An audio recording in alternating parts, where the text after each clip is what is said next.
welcome to КьюАй, where tonight we'll be sorting out the knights from the knaves. Strapping on the breastplate of interestingness, we have a goodly knight, Sue Perkins. A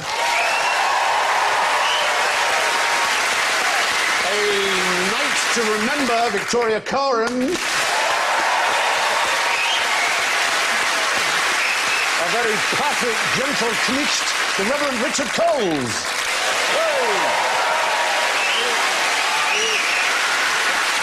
And the long, dark night of the soul, Alan Davies.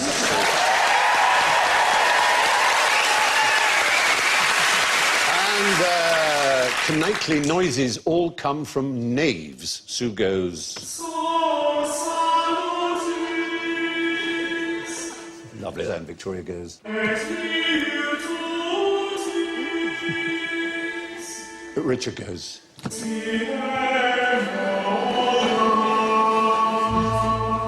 And Alan goes... Fruity, fruity, fruity. Yes. So... Fruity, yes. Let me... You have been warned. Let's head straight to the lists. Why was the Black Prince so called? Reverend. Well, if my Ladybird Book of Princes is to be trusted, it's because he had black armour. It's the one occasion where the inestimable Ladybird series has let you down. There is it like Reservoir Dogs, where basically they weren't allowed to use their first names and they got to sign it. So you're the Black Knight, you're the White Knight, you're the Orange Knight, you're the Pink Knight. Why do I have to be the Pink Knight? I don't want to be Pink Knight. It might as well be. Yes. Was he black? Oddly enough, his mother was perhaps of Moorish descent. Oh. Philippa of Hainault, which is a tube line, isn't it? Hainault is very near where I grew up. Oh, there you are. Like, Hainault. Hainault. Do you like Hainault? Hainault was silly. Is Hainault good? What happened? I don't know. Did something happen there? I find at the end of every tube line you do get a good I think it falls to me to rescue this somehow. Yes, I think you should. Yes. Did you know that the oldest British door comes from Hainault? No. Well, the wood, it's in Westminster Abbey. It's a door which connects a cloister to the Abbey, and the canons of Westminster live behind it. And they dated their door, and they found that the wood it was made from was growing in Hainault in the 10th century. Wow. Are you proud? I am very proud of the door. sign painters getting busy right now, going home of the oldest door. It's a reason to get off at Hainault, finally. Yeah. It's the wood that grew there 1,000 years ago. Yeah. Well, Philippa of Hainault was perhaps of Moorish descent, so that may be the reason he was called the Black Prince. We just don't know. I'm wondering, do you think the Black Prince might have been called the Black Prince because his sins were as black as pitch? Yes. I mean, although he was known as the master of chivalry, he almost destroyed the entire population of Limoges and Caen. Yeah. He doesn't look like he's capable of it. No, he doesn't, does he? I mean, in fact, I know a fact about the Black Prince. Well, I don't know if it's definitely a fact, but this is something my husband told me. David Mitchell told you something and you believe it. You know those sort of early dates when you're just talking about, you know, whether you were happy at school and heraldry? Oh, I thought you meant 30 years. Is this true that, wait now, he stole something off a corpse? I remember the romance of the moment. You're not the thinking exact facts. of Ich-Dien. Yes, Ich-Dien, which the Prince of Prince Wales of wears Bohemia, now, yeah. that was King. stolen by the Black Prince off a corpse on a battlefield. Yeah, that's right. And it was the feathers as well, the 3 feathers that are the symbol of the Prince of Wales. And he was the King of Bohemia. And he had a very serious disability, but he still rode into battle. He was blind. OK. So that would explain his appalling makeup. That was the King of Bohemia, who went into battle against him, and he defeated him and took his colours, which were the 3 Prince of Wales feathers, and the motto, I serve, Ich dien. Do you know, stealing from dead people was quite a big... Do you know St Hugh of Lincoln, the great St Hugh of Lincoln? I think we're all pretty much, up to speed on St Hugh of Lincoln. He was the great saint in the Middle Ages, but he was staying with some monk friends in France. And they had the relic, the preserved arm of Mary Magdalene. And St I Hugh... thought I got that. 25 quid I paid for that. Yeah. And? But, well, he bent down to venerate it, and while he was down there, he bit off her finger. It's true, and he took it back When you to say Lincoln. it's true, I happen to know you've written a book on rather obscure saints. I have, yes. And are you suggesting that everything about all of them is true? I'm suggesting that very little about them is true. The biting off the finger of Mary Magdalene is true. His friendship with a swan is doubtful, but the biting off a finger When you is say relative. friendship with a swan, are we're you being worried. euphemistic about... No, his best friend was a swan. And it's depicted in one of his sort of symbolism in his portraits is that he walks around with a swan. But if you look at Lincoln Cathedral, it has a vault which is all wonky, which he built, which is said to suggest the flight of a swan's wing. Yeah. That's great if builders do something wrong. They can just say, I'm trying to evoke a swan. Oh, yeah. That's right. Yeah, no, that is a symbol of me being crap at building. But, He really did bite off the finger. There was a huge, huge trade in bitten-off relics. Right. You know, you weren't on the ecclesiastical map until you had a good dead bit of someone. So he was notorious for stuffing his mouth with bitten-off members of one kind. The Black Prince, of course, was, as I say, the leader of chivalry, and chivalry was all about jousting. So can you tell me anything about jousting? What the rules were of jousting, in the lists, as they were called? You had to... Now, there's the big, massive cotton bud, and you have to hit the shield, is it? You have Cotton bud, you yes. you get a point if you hit their shield or their breastplate. You're absolutely right. I mean, the rules varied, but one set of rules we have is that you win the joust if you get 3 points. That's how we did it in Croydon. That's, You get 3 points, and you get a point for knocking someone straight on the breastplate so that it shatters the lance. Oh. A glancing blow doesn't count. But in the dinner show at the Excalibur Casino in Las Vegas, the winner is the last one to jump off their horse. Do they really have that? Yes, it's a brilliant show because they've got King Arthur and he fights against his long-lost son, Prince Christopher. I think the people that put the That's show not together right. don't know that there's other people in the story apart from King Arthur. They thought, well, we can't have a story. There only seems to be one person in the story, so we'll just invent Prince Christopher. Christopher? Yeah, and he wins because he gets off his horse last, and then you all have a big piece of chicken. But there's no Game of Thrones with those noises and heads coming off and blood spurting out. Well, no, heads coming up. I mean, they're real people, so... All right. You can do that. There are ways of doing it. do you have to dress as a wench? You say have to. I've got the gear, I'm just waiting. Yeah, they give you some plaits to put on. Some It's a bit Bavarian. It's quite vague. This is the Excalibur English-themed casino, where Right. it's sort of Harry Potter, Robin Hood, King That is Arthur their and idea the of Queen us. are all roughly the same vintage. You can buy memorabilia of all of the same shop. Sitting down for dinner at this event? Oh, 200? Oh, it's yeah, much they're like huge. this room, actually. Yeah, If this audience. Richard and I now gallop towards each other on horseback with lances, as I very much hope we will later, that's exactly what it would be like. It's just the people you have buckets of chicken. They get a bit... I mean, getting a horse into a casino is a fairly elaborate thing, isn't it? It's not serious. They have white tigers. They have Siegfried and Roy with their white tigers. They do. I mean, they don't really have Siegfried and Roy anymore. No, they got... They did, didn't he? There was a terrible mauling. Yes. And actually, I really respected Siegfried and Roy a lot more after that, because for years people thought they were all cheesy and mainstream, and then one of them had his head bitten off by a tiger. It showed that every night they were actually taking a risk. They really were. The vicar of Stifgate, Yeah. he was bitten by a He lion. was. Yes. Roger something or other. Harold Davidson, Harold. I think it was, yeah. You're right. He was in the 30s, I think. He was the vicar of Stifgate, but he used to try and reform prostitutes in a very, what we'd say, a hands-on ministry kind of...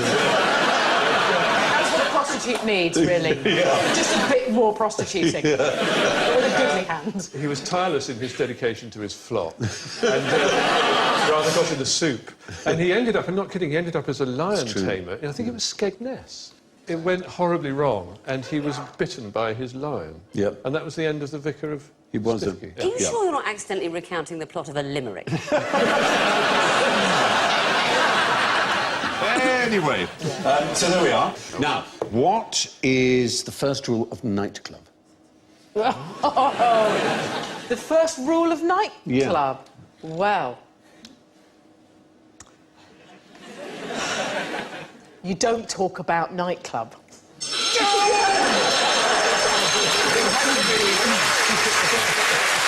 Somebody had to. Well done. Well, yeah, exactly. Fell on my sword. Yeah. Seems appropriate. It was exactly. Is this an existing club or a club No, from it's the a very, olden very, times? it's a very oldie times club of knights, the most famous group of knights. Templar. The Knights Templar. There are still people who think they still exist in, you know, the sort of Dan Brownie kind of way. But they actually folded up in 1314. But they were very powerful. It was after the First Crusade they were formed in Jerusalem. And they were allowed to do almost anything. The law didn't apply to them in Jerusalem, which annoyed a lot of other people, but there were certain things they weren't allowed to do. They weren't allowed to breed ferrets. To breed ferrets. Do you know anything else you know about them? Well, you know they look like Chew that. gum. I know about ley lines. Go on, then. They made them. They made... You see, you've been reading these stupid books about knights. Apparently, they are responsible for laying ley lines. Well, no. they know where they are anyway. Yes, they do. They've got them all hidden. No sex? Well, yeah, they were allowed to marry, but if they married, they weren't allowed to wear the white and red uniform. There was no hunting except lions. Quite specific. That would actually be a brilliant rule for now, would it? There's so much debate about whether you should hunt or not. Please, everyone, OK, hunting is allowed, but only lions. That's very true. They're only allowed one squire each, no telling tales, no lockable purses. Oh. Yeah. I suppose they have to show their trust or something like that. But their last and most important rule was no kissing. Oh. Yeah. Lastly, we held it dangerous to all religion to gaze too much on the countenance of women. And therefore no brother shall presume to kiss neither widow, nor virgin, nor mother, nor sister, nor aunt, nor any other woman. But anal's all right. Well...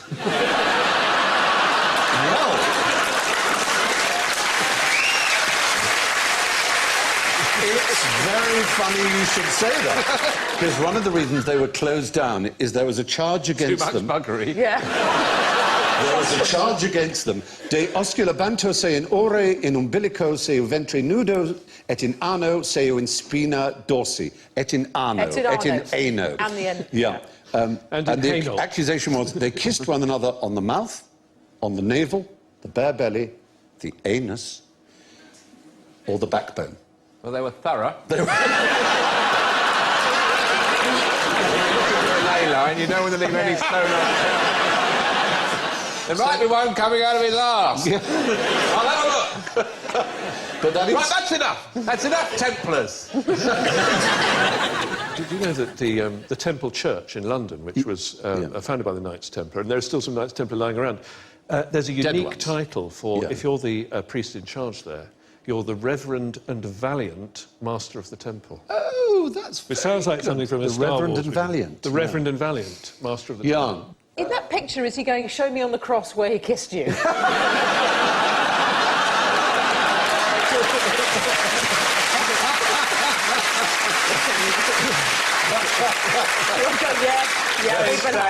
But my arms are much too long. I'm not going to fit on this. Yes, you're going to nail me against the air. You have to just nail my ears to it. There you go. Kissing, of course, has long been a controversial thing. And in the 20th century, there were anti-kissing leagues. Really? And what do you think they objected to? Transmission of disease? Yes, you're right. It was a hygiene issue. Oh. I read a thing also that when trains first began, women travelling on their own in compartments were supposed to put pins in their mouths, lest when they went through a tunnel someone tried to kiss them. It's hilarious. Sort of nail gun their mouth Yeah, shut. no, Mouth full of pins. With the pin facing outwards, so someone just went, "Oh, I have to." Into a rude surprise. Yeah, I do that in tunnels, just in case. It'd be amazing. I consider myself warned. Yep. I keep a pin in my anus. Oh, dear. In case there are any Knights Templar. Just around the place. Oh, you bad person. OK, moving on. What makes you think this knight is a total bastard? Oh, he looks like a mean. His hat. Oh, Not his hat. Richard? he's got a diagonal white stripe across his lions, which means he's been naughty.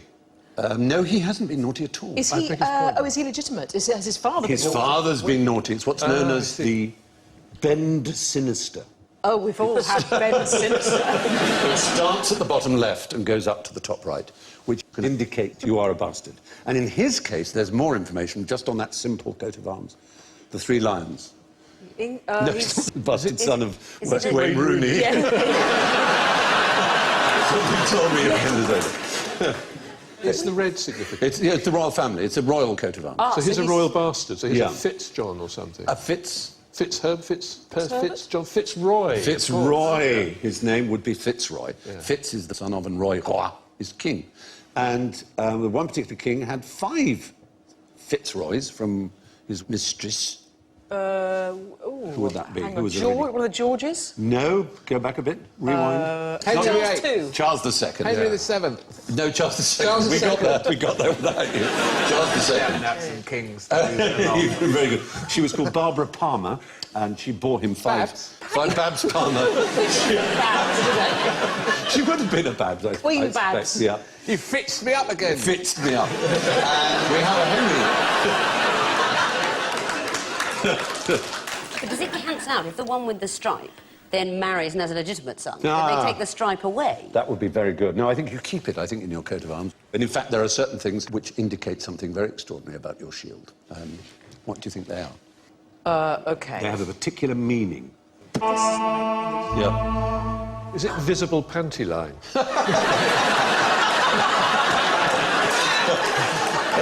It's terrible. Really, they get terrible VPL. It's not visible, Ben. It's the colours, actually, are indicative of Status? sin, of a mistake, an error. They're known as abatements, also as stains, as in a stain on the family name, or a stain on the escutcheon. So, what can stain Got to be? be very serious. It's going on your coat of I arms. know. Well, the first is called the Point Champagne Tenay, and it's for killing a prisoner who has demanded quarter or mercy, which is really ungentlemanly. Yeah. Then how would anybody know that you'd done that? Well, I suppose you'd have to have a witness. It's Well, a very they good would point. have to That's have true of any something on their crime. own shield, wouldn't they? Witnessing someone killing someone who's asked for quarter, you've got That's to have something true, on the shield. and not intervening. And not intervening. Yeah, you're right. And but how would you know that they'd done that unless somebody Taking a someone asked for quarter and not intervened? And they definitely need something on the shield. Yeah, well, they'd get whistleblower. They'd have a massive whistle. They'd say, you grassed me up. And then your shield would just be full of A stuff. shield within a shield within Yeah. Well, you something don't that clean the find. toilet properly. Well, you've got a toilet brush. You don't do it. You get one of those. I mean, That's it's right. It's a bit like points on a driving licence, isn't It it? is. Absolutely The right. points on the shield. Yeah, exactly. And the next one here, which we'll have a look at, Needs dusting. this is called the Delftene, and that's for issuing a challenge and then bottling out. Coward. Yeah. It's a big old Coward. yellow smudge on Exactly. Very much a smudge on the coat of arms. And then we have a gusset sanguine sinister. there. A gusset sanguine. Yeah. On a night, really? Yeah. Absurd, isn't it? There's no reason for you to sanguine. get. So Well, the a sanguine is the bloody- colour, it's blood colour. OK. It's for being drunk. And you have a gusset sanguine dexter, On the right. is That's, Being big... stoned. being an Yeah. adulterer. Oh, really? So there you are. Now we have one that you have to guess. So tell me what this is. you're a drunken adulterer. There you are, you see. Points for listening. Yeah. So that's the whole world of Wait, heraldry. It's sort of a nicer design for the drunken It is, adulterer. isn't it? I feel like it's too rewarding. Is it 2 gussets or a wine glass? Well, that's the choice facing Yes, the drunken adulterer. exactly, I mean, every Saturday. Yeah, they knew what they were doing. Did you know that if you're a clergyman, you can't have a helmet on your coat of arms? Oh, thank God. You can't have a helmet because you can't be a chaplain or you something. can't do anything which is... Did you know that if you're a clergyman, if you go to a black tie-do, you can't have a stripe down your trousers? Because it's a military insignia, and you can't have that. And you can't have a helmet because it's a martial sign. So you have to have this sort of... It's a lovely sort of... remember Bill and Ben? It's a hat like that. It's called a galero. It's black if you're a priest and red if you're a cardinal. And if you're the Pope, you get a pointy one with 3 tiaras. Quite a fella's ball. I think you'd look good in that. You've got to have it. That is, Besides this. There are people you apply to and they decide, isn't it the College of Arms? Yeah. And you have to pay. Yeah, but how do you become one of the people who decide? How do you become a herald? If you go to Garter Day at Windsor Castle, they turn out for that. And I need to see photos of Garter Day. well, it's very exciting because it's a big do, and if they install new Knights of the Garter, you're in there for hours, then you hear sort of tramping from miles away, then all of a sudden the beefeaters come in, all done up. And then you get the College of Heralds It's like a coming in. gay tsunami.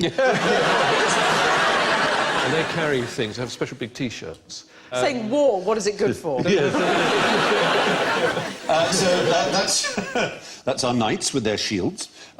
You also find knights on a chessboard, of course. So what I want to know is this very strange conundrum. What's the maximum number of knights you can have on a chessboard, such that none of them can take another one? Oh, multiples of 8, but... I'll give you... You can try it out. So that none... Maximum number. What you have to do is understand what a knight's move is. Stephen, I don't understand the question. It's the maximum... it's the maximum number of knights you would have on a chessboard, such that none can take the other. Have you noticed something in common with the ones you're putting down? They're all the same. Same... OK, the same colour, so... Yes, because a knight move must take a different colour. Ah. So 32? 32 is the right answer! It's really very simple when you think about it, isn't it? It's one of those things that sounds incredibly complicated that you have to work out for ages, but there you are. I still don't understand it at Well, all. none of these knights can take another knight. But isn't that rather more knights than we used to? Yes. it's a problem. It's not a real chess situation. It's if you Because they move... Because the way they move, which is diagonal Yeah. and up one, they move to the alternate colour. Yes. So if you've got all the knights on the same colour, they cannot take... Exactly right. Oh, That's I get it, how... I get it. In the centre of the board, you're controlling 8 different squares there, but they're all a different colour. The knight's on a black square. So all you have to do is put them all on a black square or all on a white When square. you move your knight, do you make a little horsey noise? That's so sweet. And when you move your rook... The bishop. When you do your... Hello. That's your bishop. You're getting in such trouble. You're getting in trouble from both sides. Oh, you are awful. Yes. You're getting in trouble from both sides, I'd Richard. say, if the Bishop of Peterborough is watching this evening, you'll have my resignation on your desk. You confirmed me, not the present one. Oh, which one? I don't... God knows. Was it Bishop Fever, the rudest bishop in the Church of England? Could have been. He just gave me a piece of the host and moved on to the off you next went. line. Yeah. He gave you a piece of the host? Yes. What the hell kind of party was it? It's what we call the bread and wine, as well you know. You secret religious, you. Yeah. I don't know why I put it to the host. Oh, it might have been Bishop Westwood, the Bishop who, interestingly, is the father of Tim Westwood, the hip-hop DJ. Good Does he gracious. speak like him? Does he have a particular way of speaking? Tim Westwood talks like a hip-hop star from the West Coast. Yeah. Oh, does he? False American very accent? effective. Ali G is sort of based Yeah. on Tim Westwood. Oh, really? Yeah. But his father was the Bishop of Peterborough, who was famous for knitting. Knitting. Knitting, he used to knit for knitting. famously. The knitting bishop. There were items was on that Look way East into about his knitting. knitting. Isn't there a version of chess for kind of chess heads called fairy chess, where the pieces do more things? Oh, fairy chess pieces. I'm not making this up, I'm sure this is Fairy true. chess. That there's a versions of chess where you can call these fairy pieces, and they can do extra things. How many drugs did you take when you were hanging out? So you could just go, you're playing chess, and suddenly you go, no, we're playing fairy chess now. No, no, Yeah, or you don't have to touch the pieces. The whole point of chess is its limitations. Yes, It's all precisely. about the strictness. which some is You know, great. but hang on, Mrs. Poker player Victoria Coren Mitchell. Aren't there versions of poker where they kind of introduce wild cards and Yes. stuff to kind of get it? It's the same sort of thing. You know, poker's different. As Martin Amis once said, in chess, the properties of a bishop are fixed. In poker, it's all wobbled through the prism of personality. Well, you Very haven't obviously good. checked. Beautiful quote. Beautifully Beautiful put. quote. But you take Although the joy of... even chess players will say the best chess move to play is not the best chess move, it's the move your opponent would least like you to play. So in that sense, it's very like poker.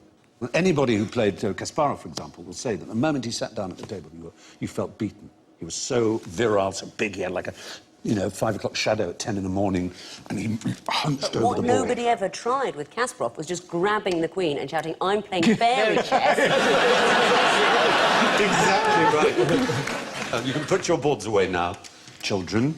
There you go, 32, brilliantly deduced by so brilliant Perkins. Kasparov wouldn't have liked it if he'd gone every time. He liked it even less if he did it when he moved his. That would have been a brilliant strategy. Every Brilliant. time he moved his knight. What if it was... Put me back in the stable. If it was fairy chess, it could go, nay! bishop. Victoria, what was that line, that Martinelis line again? That was beautiful. In chess, the properties and powers of a bishop are fixed. In poker, it's wobbled through the prism of personality. But do you know when he said that, Stephen? It was after a poker game that you and I and he Yes, all I remember played in Wales. many with the years then ago. unknown Ricky Gervais. Ricky Gervais, who was Made knocked rather- out, got up, said, "What am I supposed to do now?" And you said, "There's a shotgun in the drawer."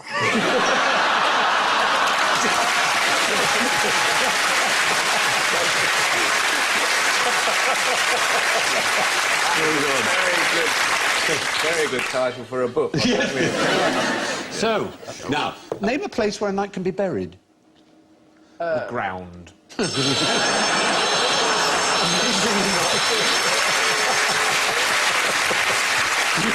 You must be astonished to know that isn't true. They have to be buried above the ground. No, I'm saying that they can be buried, but where can they be buried? In a tomb. A vault? A hole. A pyramid? A pyramid. The fact is the moment you are dead, you are no longer a knight. You're not a knight Oh, anymore. yeah, because everyone was shouting about how Jimmy Savile should have his knighthood exactly. taken away, but they'd have had to give it back to him in Exactly. order to take it You're away. no longer a member of the order the moment you die. So the moment you die, you're not a knight. So you can't bury a knight anywhere. Unless you're very mean and bury them alive, I suppose. Do you know who has the record for turning down the most knighthoods? No. It's L.S. Lowry. He turned down more honours than anybody else. Good Lord. Yeah. Mr. Pinman, Mr. Stickdrawing. Matchstick man. Matchstick, Yeah.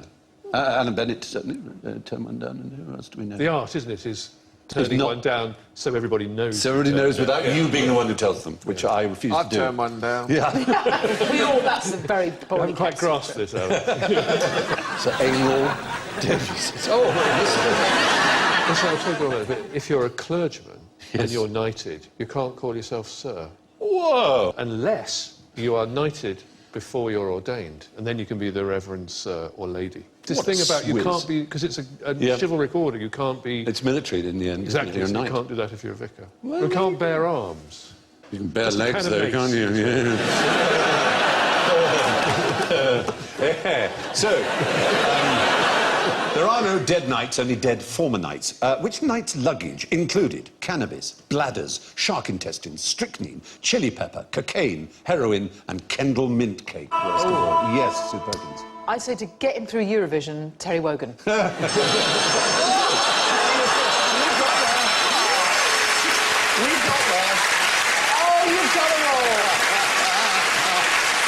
We thought of all the heroic endurance struggles, yes. Was it Sir Edmund Hillary? It wasn't Sir Edmund Hillary, although Sir Edmund Hillary did take Kendal mint cake right up the Everest. I didn't know that was a serving suggestion. I'm going to go home and try it now, though. It was one of the many things that made Kendal mint cake famous in its day when it was famous. Perhaps some people view Is it Ranulph Fiennes? You're in exactly the right area. Shackleton? Shackleton. Sir Ernest Shackleton is the answer. The Antarctic explorer. It's him in the darker polar neck. Really fun job, isn't Yeah. it? Oh, the endurance, was astonishing. They but all look One of like the right- Captain Birdseye. they don't look One happy. of the right actually can't open his eyes anymore. Oh, it's... Isn't it true that you used to take strychnine as a tonic? Yes, that's right. I've been to Shackleton's hut. I don't remember what was there. Well, this was his first aid kit. It had isinglass, which is from the swim bladders of sturgeons, for use as a wound dressing. Tonics of iron and strychnine, completely correct, Richard, and iron and arsenic, which the wrong doses of either could cause a horrible lingering death, so you had to get that right. A colic treatment based on cannabis and chili pepper. Ginger carminative, an anti-flatulence preparation. Cocaine solution, which was, in fact, as eye drops for what problem? Well, tired eyes, it would certainly put them on. Let's do it, them up. It's actually snow blindness. Oh. Used chalk and opium against our like kaolin and morphine. Yeah. And Kendal mint cake. Have you ever had Kendal mint cake? Yeah. Yeah, it's Yes. lovely. I find it quite plain. I would have taken the crunch sheet. Nice to see that picture, because it explains what that man gave me at Schiphol Airport. If you go to Shackleton's hut, you're followed all the way there by a New Zealand official, and if you eat anything at all, like a packet of crisps, he walks looking around you to make sure you haven't dropped any crumbs. I should hope so. And is it worth a visit? Where is Shackleton's hut? Is it It's not... It's on Antarctica. It's actually down in... You've been there? Yes. It's When did you go there? How exciting. 10 or 15 years ago, but it was a very exciting opportunity to see somewhere I would never normally go. And was this from New Zealand? Yeah, from New Zealand. You go up from Christchurch. I went to an exhibition about Scott in Christchurch. Yeah. And they talk about what Amundsen took, and a completely different plan. Yes. Whereas Scott's plan was to go with ponies and horses and things. Amundsen was from Norway, and they just went with dogs. 55 dogs, I think they had. Yeah. I mean, they were really much better at it. Dogs can go very far. Have you ever been dogs? I have been. I have in Wyoming. It was one of the most thrilling things I've ever done. Well, do you know, a friend of mine did that, and she said that the thing is that the dogs can't stop when nature calls, and that you get pelted. Yeah, you do. Pelted with dropping. Icy snow. You go along and you come back and Icy you're poo. being pebble dashed by huskies. Yeah, it's basically husky cat, liquid husky cat, Coming flying. What Amundsen's dogs didn't know was that they would be Eaten. by the men and by the other dogs. Is that what happened? Yeah, it was very carefully worked out, very precisely. You can't carry all that dog food. You can't feed all those dogs for all the way there and all the way back. So This is the programme that Paul O'Grady must never make. For the death of dogs. Tracy. Tell you. So, I think it was a bit unkind of Amundsen to put nul point under the flag. Now, just Knaves. What's the best way to stop your car from being stolen? Never park it, just drive it around and around. What you've cunningly done is avoid the obvious trap of saying have a car alarm, because it seems that car alarms are worse than useless. In fact, we know that instinctively, don't we? Because you ignore them. You ignore them? Yeah. Exactly. Yeah. In fact, not only that, 1% of people when asked said that they would actually call the police if they had a car alarm, and 60% said that they would call up to complain about it. You would actually make a phone call, but not to say that someone's car was being stolen, but just to say what a bloody nuisance it was. So if that's the worst thing to do, then what's the best thing to do? Well, put in an old-fashioned lock. Or have a rubbish car. Or have a terrible car. I've got a terrible car with loads of graffiti on it. Yeah. Someone drew a penis on the front bonnet. A friend of mine who's married to a vicar, she came out one morning and found someone who'd written monk whore on the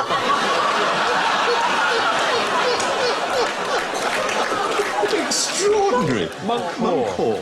And now on BBC One, Monk Hall. Robson Green Is monk hall. Did you know that actually car thieving is almost never a female occupation? That's like a challenge. Yeah. Tonight, the pair of us. Yes. I'm sure you know who that is, but... That's Bonnie. Bonnie, as in Bonnie and Clyde, yes. But apparently the confraternity of car thieves don't think women should be allowed. So if a woman steals a car, they can't sell it on. They go, no, I'm not having that. I'm not having it off you, you don't know what it's about. So what you're saying is there's very little divide between car thieves and car salesmen. It's a sexist bastion. I saw this brilliant documentary about crime, and they interviewed these two young car criminals who were in jail, and they talked about what pride they took in their work, and one of them turned to the camera and said, "Some car criminals, unfortunately, give the rest of us a bad name." Fantastic. Bit of pride in his work. Now, explain the effect of Stockholm Syndrome. Oh, wasn't that when you identify...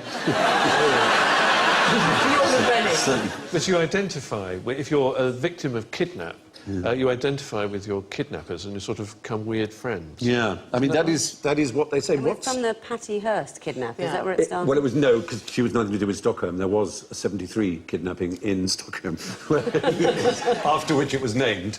That's the Stockholm 4. And they defended the robbers after the event and so on. So Because they become so inured to the That's system right. of- And the most famous one, as you rightly say, was the heiress of William Randolph Hearst, Patty Hearst, who was kidnapped by a strange group called the Symbionese Liberation Army. Unusually for a clergyman of the Church of England, I've had dinner with Patty Hearst. You haven't? I have. Have you? Yeah. How was she? She's Charming. back to normal? Completely charming. I didn't know who she was until someone said who she was. By the time they had coffee, she wanted to be a vicar. She'd sort of become a kind of bohemian socialite in Los Angeles in the 1980s when I used to go there in a previous incarnation. And I met her when you were a rock star, a rock god. You. Yeah. And I met her there. Those sort of dinners that you would go to where everyone would be weirdly famous and have no other reason to be there at all. So you'd have Patty Hearst and, I don't know, Nancy Andy Reagan. Warhol and Eddie the Eagle, you know. Oh, that's a dinner you'd want to go to. Definitely, definitely. But the fact is, it seems to be an aberration. It's very rare. Most people, when they're kidnapped, have nothing but feelings of complete hostility towards their captors, as you would expect. I would feel as a clergyman sort of bound to sort Are of... you a clergyman? I would sort of feel obliged to kind of be nice to them. And Oh, well, sort of you would, wouldn't you? establish some rapport. I of do some kind understand of- your point. Exactly. Yes. I think your place is good in parts. So there was a famous figure in history, one of the most famous in history, who did certainly not have Stockholm Syndrome, who was kidnapped by pirates, and... Johnny Depp. No, this is a great figure in history. He was kidnapped by pirates, was held hostage, and the ransom was Give us some paid. clues. What sort of era? He then pursued them with a small fleet, or a number of boats, a flotilla. Francis Drake. Drake. No, and Raleigh. Cook. Nelson. had them all crucified. Oh. A Oh, Roman. it's Julius Caesar. Julius Caesar is the right Caesar. answer. Yeah. And the thing is, he'd told them while he was held hostage, when I get out here, I will come back and I will crucify you. And they apparently thought it was a joke. It's a laughing They didn't know their Caesar. So, and How tough do you cookie. crucify someone if they've got hooks for hands?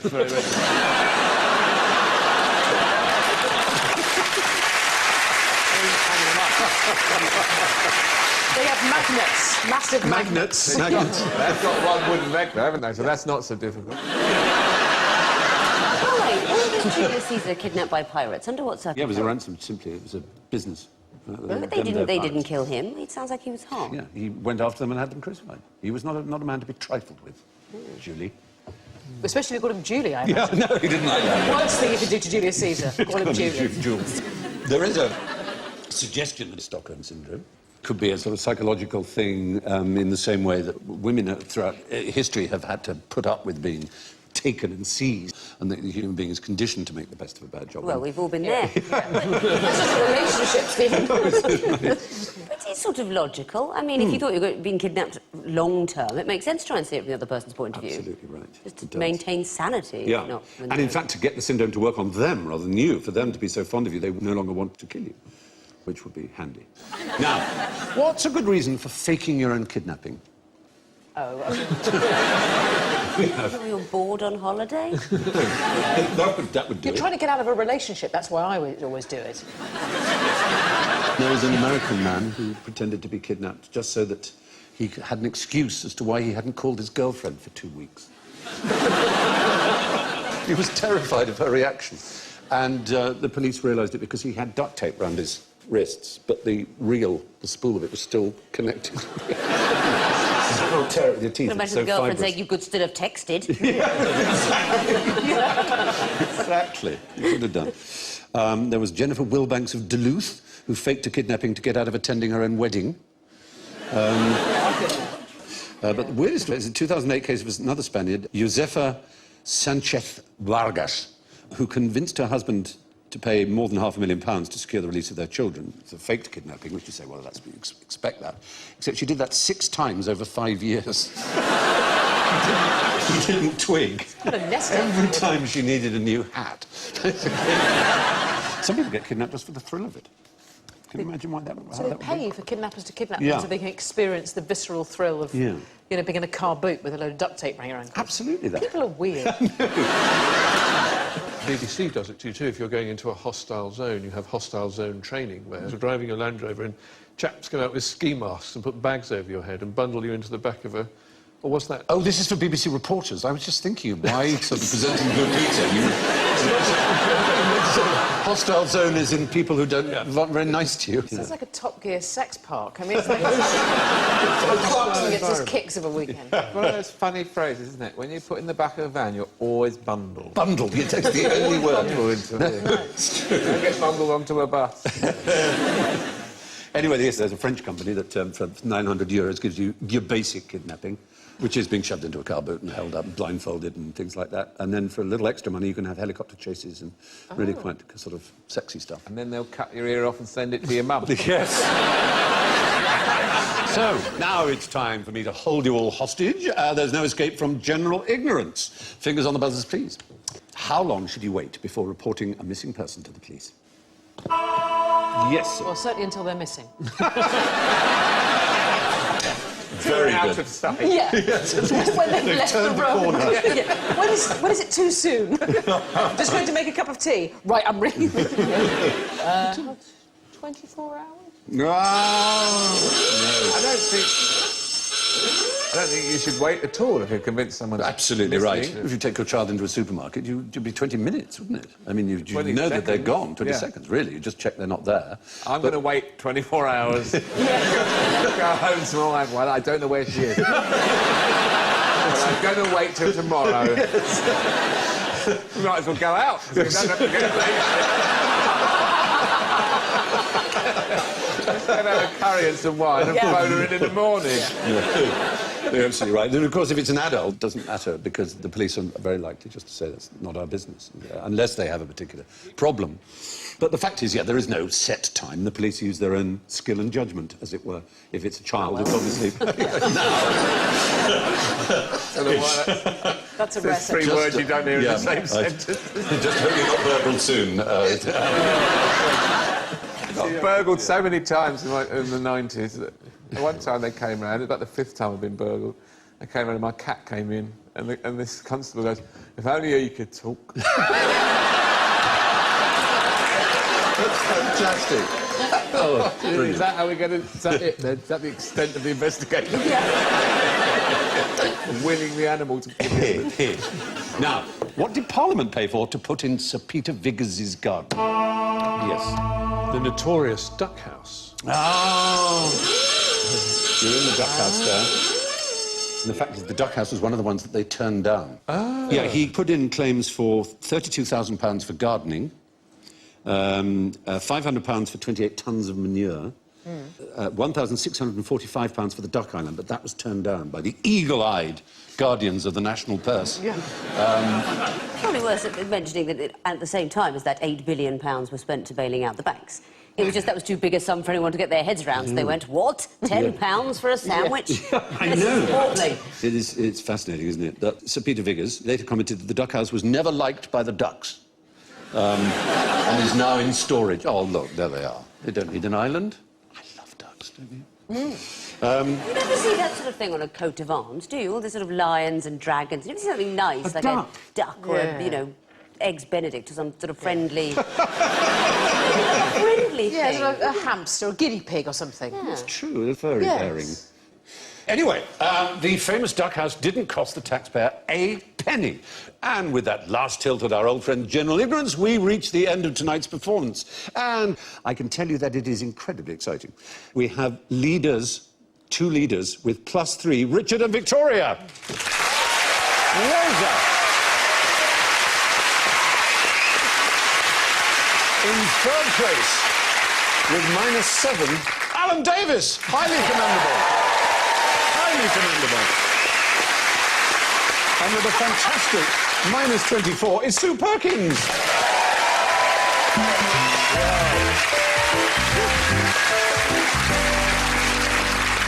And it only remains for me to thank my families, Victoria, Sue, Richard and Alan. Thank you and good night. Jude Law discovers the Earth is a very different place in artificial intelligence. Steven Spielberg's sci-fi fantasy on BBC Two. Next.